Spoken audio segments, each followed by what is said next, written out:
Good afternoon. Welcome back to another edition of the B&H Virtual Event Space. We are here with photographer Forrest Smith, and we're going to be talking about travel images today. Not just travel images, but creating your best travel images, images that will stand out amongst the rest of your portfolio and the rest of what's out there in the interwebs. So we welcome Forrest into the virtual event space. He's going to take us through his workflow. So we're going to be digging into Lightroom. We're going to be talking about the gear that he uses and the editing processes that he puts the final finishing touches on his work with. So that being said, Forrest, welcome, man. I'll turn it over to you. Yeah, thank you so much for having me. It means a lot to be on this platform. I get most of my gear from you guys, so it's cool to just like be able to talk and share what I do. But yeah, I mean, I guess I kind of wanted to just start off, taking this front to back, how I create my images. Yeah, I thought I'd show you guys the gear that I use, and then some images I've created with it, and then get into the editing process. So yeah, that sounds easy, right? Awesome. Yeah, it sounds super easy. That's exactly what we come for, right? Gear and final product. Yeah, totally. Awesome. Well, I'll just get into it. This is the main camera I use. It's a Canon 5D Mark IV, 24 millimeter lens. This is my favorite lens that I use. The aperture goes down super low. It's been beat up because I take this thing everywhere. It's been to Laos, Hawaii, almost every continent, which is crazy. And this is the telephoto I use. It's a 70 to 200. I shoot on Canon. I keep all my lenses, within that ballpark just because they're great.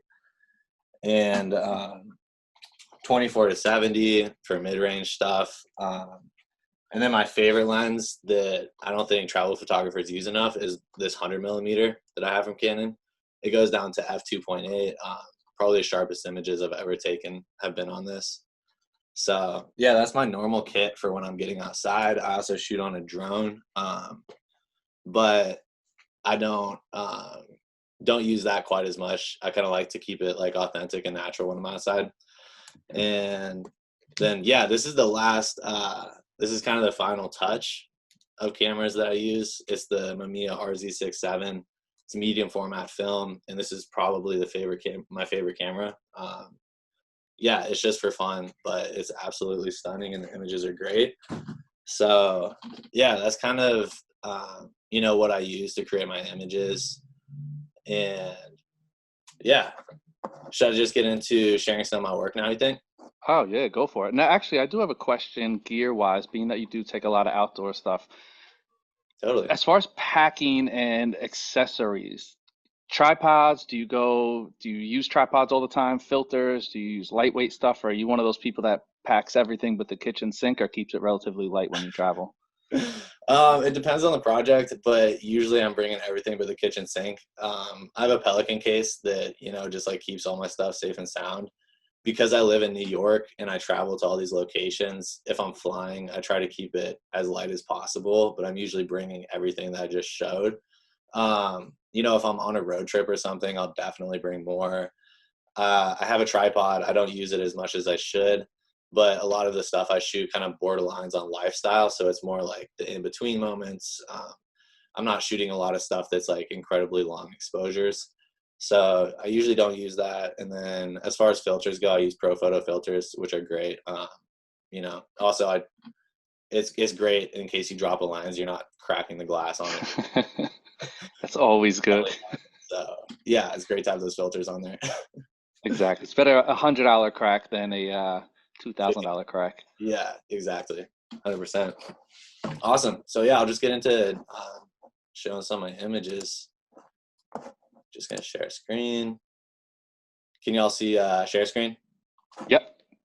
Awesome. So yeah, this is an image that I created in Laos. I was on a project for an elephant sanctuary, and we were kind of bringing awareness to elephants and how their numbers are dwindling in Laos. So I photographed this elephant with its mahout. It's the person that takes care of it, basically. I love the black and white on it. It just like felt super graphic and really dramatic, with the scale of the elephant. So I kind of wanted to emphasize that. I love the texture in the elephant's skin. That's another reason I black and whited this image. And then, here, let's see. This is one of my images that borders more on lifestyle. As I said, a lot of my images kind of are the moments in between. That's what I really like capturing, like authentic smiles, not superposed. So this was just a day at the beach with my friends, and yeah, I snapped this like in between, just while we were hanging out and having a campfire. Shot in the Pacific Northwest. Also, I spent 4 years living in Oregon while I was going to college, and that's where I really got into photography. So yeah, and this is one of my hometown. I grew up in Colorado. This is like one of the back roads that we go hang out on a lot. This is really early morning, kind of like golden hour light, right after the sun had come up over the hillsides. And yeah, this was taken in Peru. I went on a 21-day trek with my dad a few years back, and we were I think we were on a 4-day trek when this image was taken. We ran into a group of wild horses, and this was one of those moments that was just, absolutely like I could not plan this. It just happened, and I happened to have my camera, which was incredible. I think I shot this on a Canon 5D Mark III with a 24-70. Yeah, this is more of the lifestyle type imagery that I take, like involving subjects into natural spaces. This was in Alaska, a cabin that we got to stay at out in the backcountry. And then, yeah, just one of those in between moments that, felt authentic and just honest to what we were doing at the time. So, and these are actually some images from the book that I just published. I just got my first book published. It's called Wilder. I have a copy here to show you guys. But yeah, this is one of the tears from the book. These were both taken in my hometown in Colorado a while back. And yeah, that's more or less kind of an overview on my work. If you want to see more, you can go to my website. But this is the type of imagery I create for the most part. A lot of it created in the Pacific Northwest, a lot of it created in California, Colorado, kind of all over the place. But yeah, so now you guys have a good sense of what I do. I figured I'd take you into Lightroom and kind of show what I do and what I look for when I create an image. We got any questions rolling in, by the way? Nothing right now. Cool. Good stuff. But yeah, this is an image that I made recently. I was in Bryce Canyon. It was super, super early, early light. Almost like you could probably call it golden hour, but it probably was a little bit past golden hour. And the light was just coming in on these hoodoos really in this interesting way. The hoodoos out there kind of refract the light and bring it all over the place. So the color stays super golden if you're out there early in the morning. So yeah, this was one of my favorite images that I took while I was out there. And I really wanted to bring the colors to life because you don't really get colors like this in a lot of other places. I really like the textures and the tones. So that was what I was looking at when I captured this image. I was really looking for that contrast and those textures and trying to pull that out of the landscape. So I shot this on probably at 200 millimeters on my Canon 5D Mark IV. And you can see that's why it's kind of compressed. I was very far away from the scene that I actually shot. And this is a look into basically what I do to bring out the colors and contrast in composition after I take the image. A lot of my process is actually coming in afterwards and trying to breathe life into the photographs and make it feel almost as if you're there. So yeah, for this image, here, I'll just show you guys the before and after. This is, my Lightroom's running a little slow. I just had to upgrade this stuff. So this is the image I captured before any edit. You can see the light is really pouring in over these hoodoos in a very interesting way. It's a super soft image, but there is like a very interesting contrast between the dark background and the light rocks in the foreground. So that's kind of what I wanted to pull out in this image specifically. And that's what I've done here. basically I boosted the exposure a bit. I brought the contrast down because it was just a little too much with the contrast pulled up. I like deep dark shadows, so I usually pull my blacks down a bit and bring my shadows up. And then yeah, more or less I toy with the highlights just until I like it. I kind of liked bringing the highlights out on this one. I love the dehaze, so that's what I use to add contrast and saturation in for the most part. And then yeah, that gives us a really good baseline to work off of. Basically, you can see we have really good shadows and darks in here, and the lights are feeling really bright, and we're kind of bringing those out. So after that, I usually go in, I make little tweaks to the tone curve, try to get those darks and lights, you know, feeling right. And then, yeah, just kind of begin to tweak with the colors. The hue saturation tab is great for, you know, experimenting with colors and finding what you like. I usually desaturate my greens, which you can see in a lot of my images from, you know, Portland in the Northwest. And then, yeah, for this, I wanted to pull up the orange a bit. So usually I go a little over where I want it at, and then I just tone it back until I feel like it's about right, which I felt like was right in that ballpark.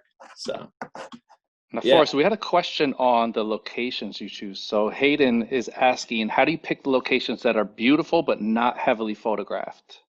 Yeah, that's interesting. I think there is a draw to locations that are over photographed, and definitely locations that are more popular. This was shot at a very popular location.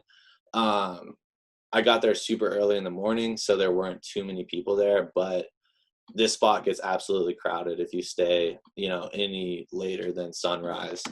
But like, this is another image I want to show you guys and kind of walk through. This was on like a back road in the middle of the desert. We were just going out for the day and we were going to go camping. And this is, you know, just along the way, something we saw. So just random back roads, kind of getting off the beaten path and not just going to the national parks, et cetera, et cetera. That keeps it, you know, pretty low key. You'll find some really cool stuff out there. But also photographing these iconic landscapes is so much fun. So there's a reason people make it out there. But yeah, back to the hue saturation, luminance, you know, I basically just toy with these colors. I really like to, you know, bring my saturation down in my greens. And then for this, I wanted to boost it up in my oranges and whatnot. Oh, wow, really tweaked that. But yeah, so I usually keep it somewhat light on there, but, you know, just mess around with the color grading until I feel like it's appropriate. And for this Is image, this is what? this something you tweak on an image by image basis? Do you have, or is there a general aesthetic that you try to keep to with your images as a Um, whole? I definitely have a general aesthetic, and I also have preference that just has been built on doing this so often. So the more you edit, the more you're going to see what you like, and then you can go into every image and, you know, tweak it to be what you want it to be, which is something I really enjoy. Like usually I like to crush my highlights. That's something I didn't do in this image, but you know, I just find myself doing it when I edit photos. So I do have a baseline preset I use, but most of my color grading and correction is just based off of that, you know, whatever I'm feeling. For this image, I added a lot of grain in here. I was kind of feeling like the film vibe and aesthetic, so I want to bring that out. I do like it super clear though. I might change that later, but yeah, that's where I was keeping it like right about there, just to like keep it a little nostalgic. So Forrest, what yeah, about your decisions to use black and white? I know you showed the image before of the girl standing on top of the car, and then the image before, you know, earlier with the elephant. yeah, Is there like a, you know, something that in your head says screams out black and white for certain images, or? totally. Um, yeah, I love black and white. Black and white is super interesting because it's like very graphic, right? There you're only seeing two. Well, there's a lot of gray area in between, but you know you're defining the image based off the contrast of the shapes in it. So if there's a lot of interesting texture, I love to black and white an image because it pulls it out. On this image specifically, I like the fact that she was silhouetted and the car was silhouetted against this white background. So that was something that, you know, I saw this image and I was like, I would love to black and white that. right off the bat. So yeah, but yeah, I mean, it's great. Going into like what I do with black and white for this image, honestly, you can just drop saturation down, but I like to use the color profiles. So I just use the built-in Adobe color profile for monochrome, which is black and white. And then I brought exposure here. I'll show you guys the image beforehand. This is, I think I put a bunch of crop on this too, but I'm not 100% sure. Yeah, so this was the image to begin with. As you can see, I cropped it in a bit just to make it a little more dramatic. Really like bring the scene together. This just has way too much foreground, doesn't really feel that dramatic. So I cropped it in, and then I brought exposure down a little bit, and I wanted to basically bring up the contrast in this image. So I just used contrast in here to bring it up. I love clarity, especially in black and white. It can really make an image pop. As I said, I love to drop the highlights. It creates like a matted look. So that's what I went for in this image. And like I said, I love deep dark blacks. So I usually bring that down, the black slider, and then bring shadows all the way up just to kind of like level the image out a bit so you can see everything in there. Yeah, and then I went in and added some grain just because I think grain looks great on black and white. So yeah, that was basically my my workflow for that image. But yeah, and then this was another photograph that I took at Bryce. I think it was the same morning that I was out there, and you can see from this image specifically like the change in coloring just based on a couple hours. This was shot very golden light, and this was shot during blue hour, where there's like a lot of blues and there were a lot of purples in the sky. So yeah, pretty much the same process. I just went through and appropriately tweaked the image so that you could see, you could bring the shadows out, but there's still enough contrast to make the rocks and the color pop in the image. So yeah, I brought the highlights up, shadows up. I honestly think I could have gone a little darker on the blacks in here, but you don't want it to be over contrasty or else it just gets kind of muddy and confusing. So, oh yeah, something I'm forgetting too is I usually tweak white balance quite a bit. So, originally this is what the image looked like with no white balance correction. I didn't like the blue being in everything in the photograph. You can see it's very much in the highlights here, and it's also in the shadows, so everything just looks super, super blue. So I brought that up, and what that does is it basically makes the orange in here pop, and then the blue is maintained in the sky and whatnot. And I don't know if you guys dive into color theory at all, which I would recommend. Teal and orange is one of the most used tropes when it comes to coloring, cinema, photographs, whatever it be. It's very trendy right now, but it works for a reason. So yeah, that's basically what I did to create the baseline. Went back in to the hue saturation, desaturated my greens just because I like that. I don't know why, personal preference. And then yellows are often linked to greens as well, so you can tweak that. And then brought the oranges out because I really love the oranges in this photograph. So yeah, that was my workflow more or less with that one. Forrest, we had a question from Elizabeth asking how you add grain. Do you just use the grain slider? Do you have any a more complicated process that you use, or just simple as the grain slider? Yeah, it's simple as a grain slider, honestly. Getting the grain down is interesting just because, well, also it depends. If I have digital noise in my image just from having high ISO, I don't usually add grain. I'll actually like denoise the image, which is up here. Where is this? I think it's in details.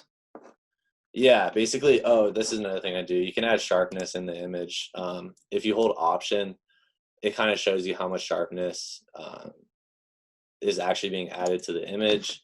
But I'll use noise reduction if it's too noisy. But yeah, the grain slider works perfectly, honestly.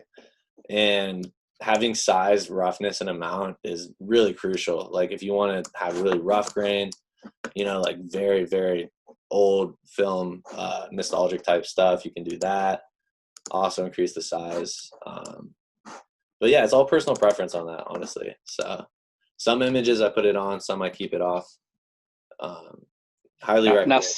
Cindy followed up. I know you mentioned you're a big fan of the clarity slider. What about the texture slider? It's like, man, it used to just be like sharpness and grain, and now they have texture. It's like they have like 5 different ways to do the same type Yeah, of process.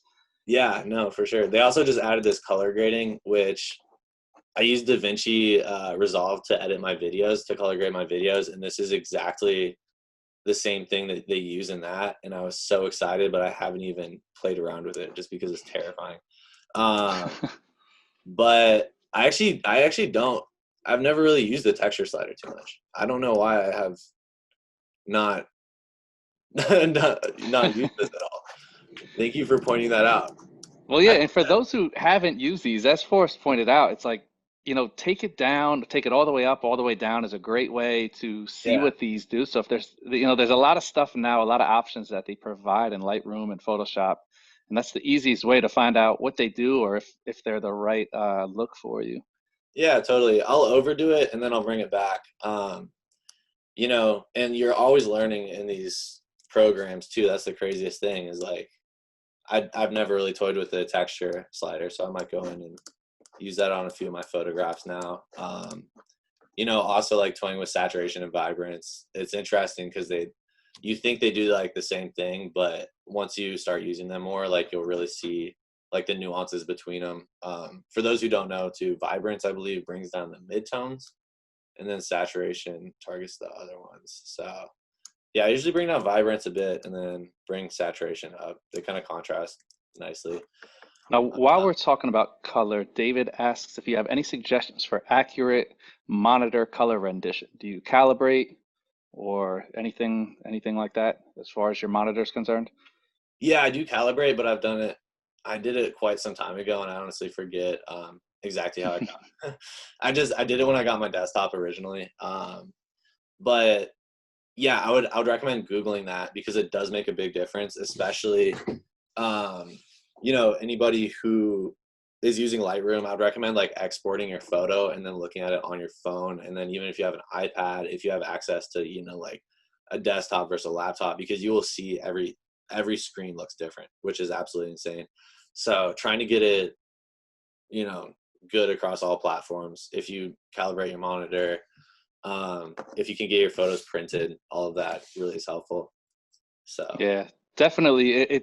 For those of you out there wondering about colors and calibration and all of that, like Forrest said, it really depends on the medium you're looking at the image on. If you're preparing something to be posted on Instagram, it's going to be different whether you're sending it to print. So you're going to want to keep that in mind as well. And also when you're looking at some of these images, I mean, if you have a stylized look, like you said, you bring the saturation and your greens down. And I can tell from, the images in your book, it's like your greens have more of like an aqua hue to them. yeah, Now, if you calibrate your monitor, it's going to tell you what true colors are. But if you're skewing your colors at all, it's not really going to help as much. So that's where you have to depend on exactly what you're looking at, your eye. yeah, totally, 100%. Yeah, that's thanks for pointing that out too. I do like to add teal into my photos for anybody who's wondering like how I get this coloring up here. Um, that's like a combination between bringing my blues really far down on the luminance, and then also desaturating my blues as well. And then you can also move the slider towards teal, which you can definitely overdo as you see right here. But yeah, that definitely be aware of how photos look across screens, and if you're going to print, then yeah, it's a really good way to see what your photo really looks like. Um, yeah, and this is the last image I have pulled for today. Basically, I wanted to pick this one just because it has a subject in it. It's a little different than the other ones I've shown, and also I edited it very lightly. For this, I kind of wanted to go for a more commercial look, something that maybe like a hat company would buy. You could see this like in a editorial type spread. So I'll show you what it looks like before. Um, this is the image before. We were at the Great Sand Dunes in Colorado over the summer. It was super hot, and basically, if you've ever been here, you'll notice there's like these really interesting formations out here that create this crazy texture. So that's kind of what I was looking for mainly in the image. I wanted to pull that out a bit.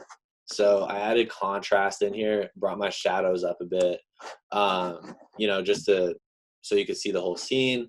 I like this image just because it cuts down the middle with the subject. There's motion in it, she's moving, and then in the background there's this kind of vast expanse that honestly looks otherworldly.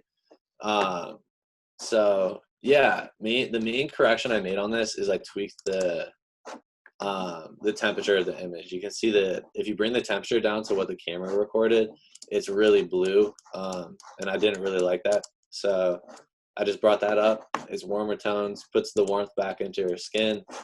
And then, yeah, just went through the same process that I was using beforehand.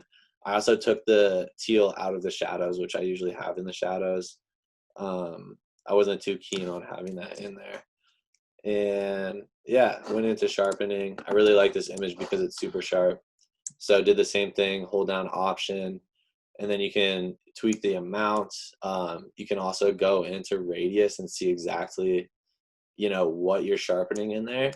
Same with detail, and then masking is the last thing.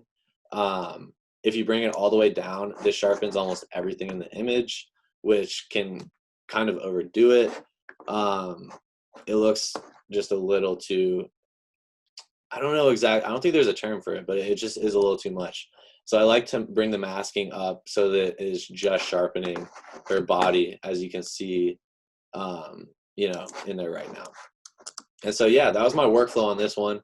I'm going to go back into this image and basically bring, basically, I want this out of the image. So I'm going to come up here to the selection, and, I'll just select that, and it like auto replaces with a bit of sand, but it usually does a better job than that. That's a pretty bad job just because you can see how the focus is off. It pulled from a different part of the photo where the focus is not the same. Now that brings me to another question for us. Do you exclusively stick to Lightroom, or on something like this where you do want to clone stamp or pull stuff out of the image, will you bring it up in Photoshop and then do like detail work around the image? Yeah, 100%. I love Photoshop. I love Photoshop so much. The main pull for me is, I don't know why, but their exposure adjustment is just so much better than Lightroom.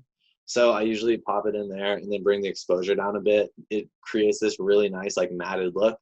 I'll also add contrast. I don't know why, but Photoshop does a better job with contrast.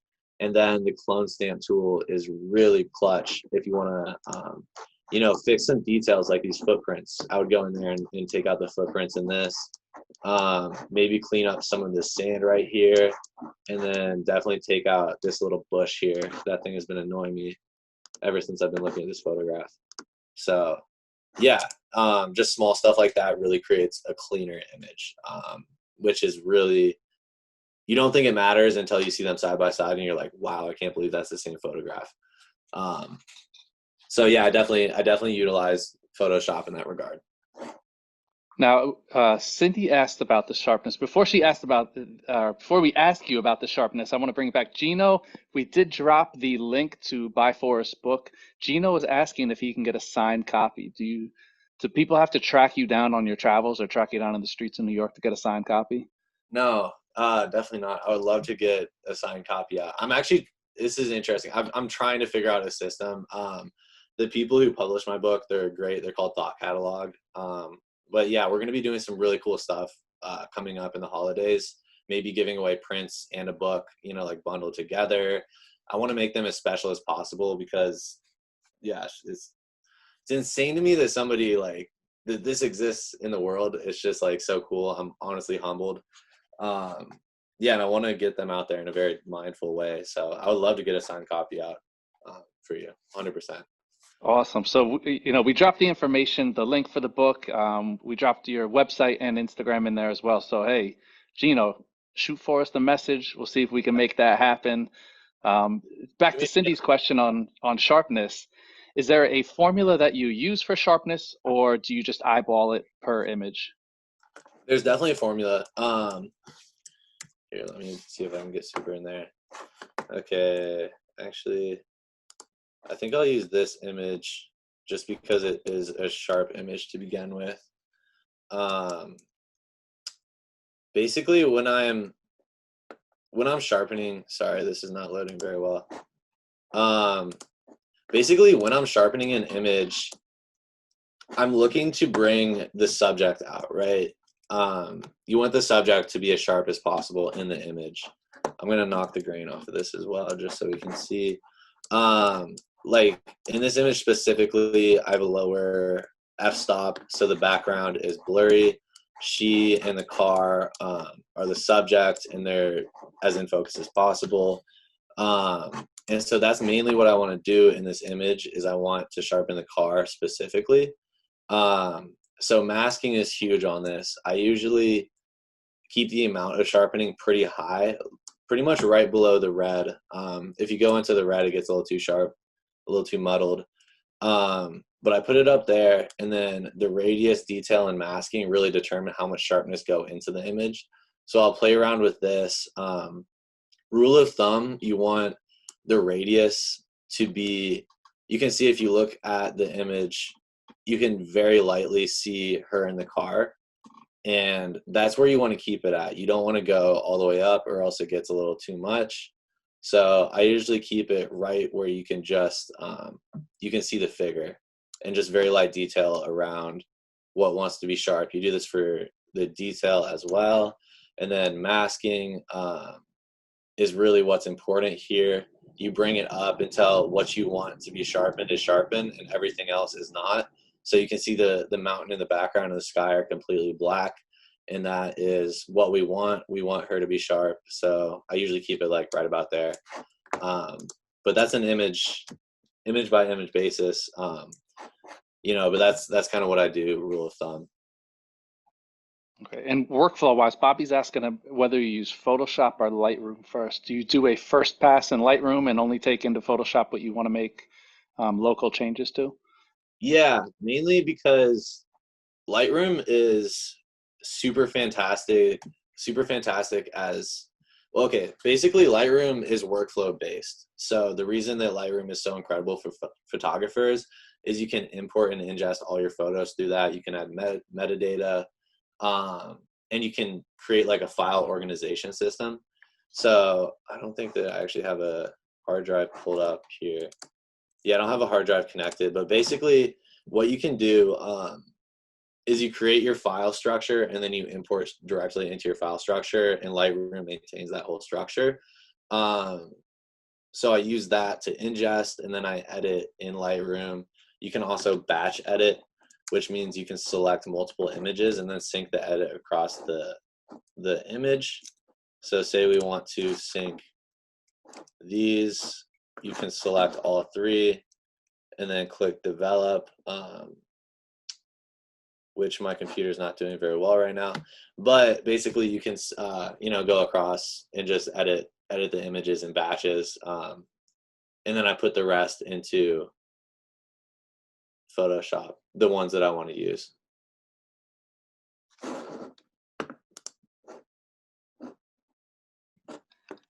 Why the name of the book? Elizabeth wants to know.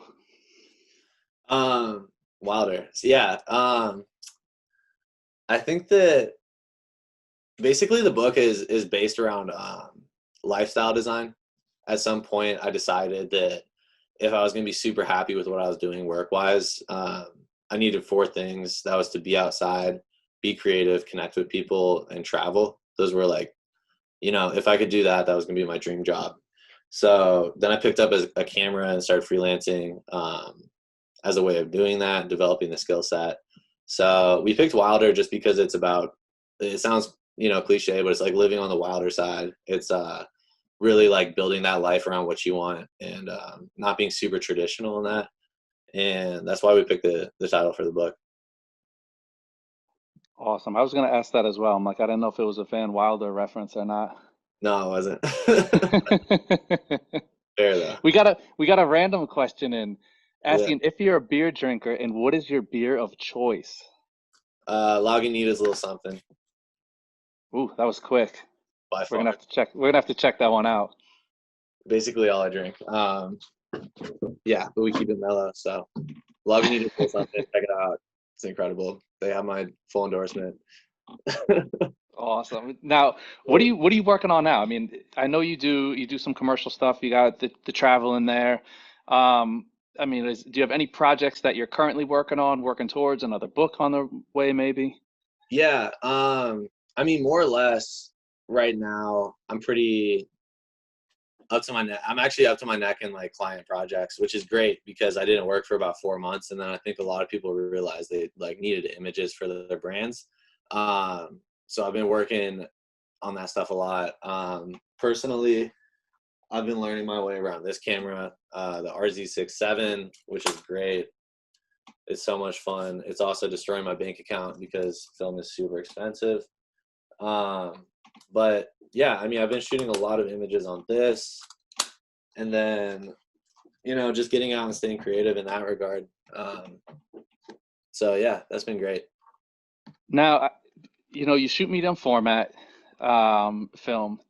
Everyone knows there's a look attached to it. Digital, it's like, you know, I'm the same way with film and digital. It's like I love the look of film. Digital's, it's just not the same thing no matter how you edit it. Do you try to make a connection between your digital images and your film portfolio, or do you treat it as two separate things? Um, yeah, I really treat it as two separate things, to be honest. I think that it's a catch 22 because as a photographer, you really want to be as well. Nah, I hate the word branded, but you want to be, you want somebody to see your image and you want them to be like, oh, Forrest took that or so and so took that. But I found at some point that was like killing my creativity. I just felt like I was taking the same picture over and over again. So that's why I picked up, the medium format, and I shoot different stuff on that. I live in New York, so shooting the city is great, but you don't see that on my Instagram. But that stuff I do just to stay creative and keep learning. I was going to ask that. Is it like, do you go out, what you shoot is clearly different than what we have here in the city. Is that Yeah. something, is it just like to go out and get away from what you normally shoot? Are you developing a portfolio of city work, or where does Yeah. that fall into your? Yeah. Well, it's interesting. I think that, so I picked up photography when I was in college, and it was more or less a hobby. And then through putting stuff on Instagram, I developed a following and I actually got to work with brands, which was great. And that's when I took it more seriously. I moved to New York just based on the fact that I wanted to diversify my portfolio. 10, I want to be doing this 10 years from now. And I felt like if I was just taking the same image over and over again at like iconic places around Portland, I wouldn't have, given myself the creative freedom to grow. That's why I moved out to New York.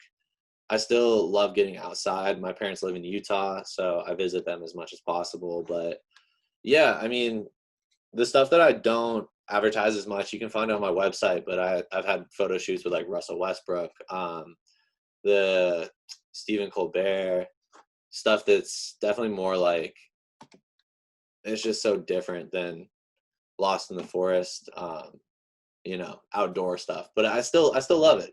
I still enjoy both. Yeah, I mean, there's definitely room for various things, not always on a website, but as a photographer in general. Totally. It's hard to just keep yourself to just one concentrated area. Now, going away from photography, Doug is asking, what did you study in college? I got a degree that was called Civic Communication and Media, and it was like the liberal arts version of a communications degree. We looked at like how media platforms work, identity, how people build like visual narratives, stuff like that. So it was a great, yeah, I absolutely loved it. I was tempted to drop out and just pursue photography, but I'm really glad that I stuck with it. Do you see yourself sticking with, photography? I know there's a lot of stuff. There's a lot of people that they love photography. They want to do something in the industry, maybe not be a full-time photographer, but do something related. Is that where you're at, or are you happy being a full-time photographer? Yeah, it's interesting. I mean, when COVID hit, I definitely was thinking about trying to find a real person job, not freelance, because it's just so inconsistent. And well, that's just freelance, regardless of the photography aspect. But yeah, I'll work really hard for 3 months, and then I won't have a project for a month. And so it's really stop and go. The structure of having like a real job is awesome. I definitely would do something creative. I don't see myself being anything outside of um, being in like a creative field. I would take like a creative direction role or an art director role, but I think that photography is where I want to be right now. Either making photos or making videos, as long as I I'm was having gonna fun say, with it. yeah, I look at your work and I see video. Like you have what I would consider an eye for taking it into video, especially with the content you do. And you already got the drone, you got a leg up, you're ready to go. So I was gonna ask you, like, do you plan on pursuing video at a more serious clip? Yeah, yeah, I would love to. At the moment, I've only done like client projects for video, but I really want to make some personal projects. I think that would be awesome. I'm glad you said that. I think the editing style I like is I want it to be cinematic. I want to be able to pull an image and look like it's a still from a film. So that's the goal. But yeah, no, I'd love to get into video, directing, DPing, whatever it be. Yeah, I mean, you definitely have, even these when you were talking about like, those in between moments that you capture, they have a very commercial feel to them and like the good commercial feel, not like, like you look at them and they're very engaging. It looks like exactly how candid moments should be captured, where, you can't tell if it was a real moment, was it staged, where it kind of dances that line Yeah, between being just a raw capture, but a very well polished I raw appreciate capture. that. Means a lot. Yeah, it really does. So look, the people look. I think we might have to do like a 10 first date questions here. We got a question. Where in Colorado did you grow up? Yeah, I grew up in Crested Butte, Colorado. Super small Crested town. Butte. Yeah, it's like 1,500 people. Graduated with 45 people in my class. It was really small, but the backyard was huge. So I can't complain. So between Colorado and parents in Utah, you got probably two of the most beautiful states in the United States, or the continental United States at least. Yeah. I mean, are you staying around in New York? If you could live any one place, would it be here or would you go back out west? Um, I mean, it's interesting. Just like yeah, it's hard to say. I haven't been thinking about it too much with COVID, but I think I think right now I love New York, and I do have the ability to travel around a lot. I'm very blessed in that regard. So yeah, I think New York's gonna be it for a while. I love New York, like upstate New York. I'd also love to move somewhere just off the cuff, like Paris or somewhere in France. That would be incredible. But we'll see how it goes.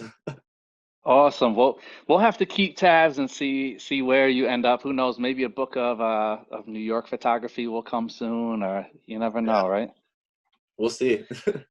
Awesome. Well, Forrest, thanks so much, man. Thanks for answering our questions. It's like, man, Forrest is over there. Like, I thought I was coming here to talk about photography and editing, and everyone's asking everything. They're getting personal on me now. So No, it's all good. sometimes, sometimes that's how it goes. But no, we thank you coming on and showing us your workflow. Beautiful work. The book looks beautiful as well. Again, we dropped the link to your website and the book in specifics. And we dropped your Instagram. So we have the Lost in the Forest. Is there any other websites, any other Instagrams you have floating around out there people can follow your work at? Um, yeah, you can check out my work on forestsmith.co. So that's where a little more of my work lives. If you want to check it out, more city stuff. It's just different. Awesome. We will be sure to do so. Forrest, thank you once again for joining us. It was wonderful to have you on. To all of our viewers, we always thank you. We can't do it without you. Thank you for your questions as well. I think we got one more. Bridges. Gino says bridges. So I guess is that Gino? I guess that's a suggestion. We want to see bridges from you. So Forrest, we'll have to get you out to Pittsburgh and capture some bridges out there. I'm here for But it. awesome. Thanks again so much, man. Thank you to all of our wonderful viewers as always. And we will catch you next time on another rendition of the B&H Virtual Event Space. Yeah, I appreciate you guys. Thank you.